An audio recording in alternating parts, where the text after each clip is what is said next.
Welcome to the Salmon Runs YouTube. Enjoy the video. In this video, I will explain how to file taxes with stock investments. First, identify all your investment income sources, including dividends and capital gains.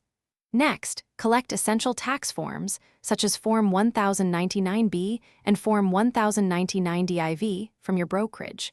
Then, accurately report your capital gains and losses on the appropriate schedules.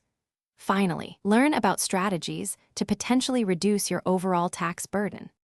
Your brokerage firm will send you crucial tax documents. Form 1099-B reports proceeds from stock sales, including cost basis if known. Form 1099-DIV details any dividends and distributions you received throughout the year. It's vital to keep meticulous records of your original purchase dates and costs for all investments. These forms provide the necessary data for accurate tax reporting. You'll report your stock sales on Form 8949, then summarize them on Schedule D. Short-term capital gains from assets held 1 year or less are taxed at your ordinary income rate. Long-term capital gains from assets held over 1 year typically qualify for lower tax rates.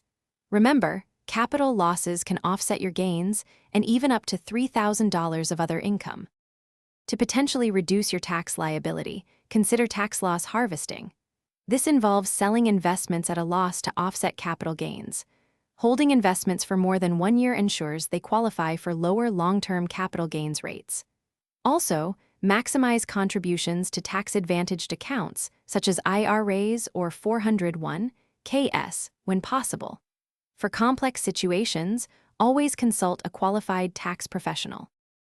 Thanks for watching. Consider subscribing if we helped you.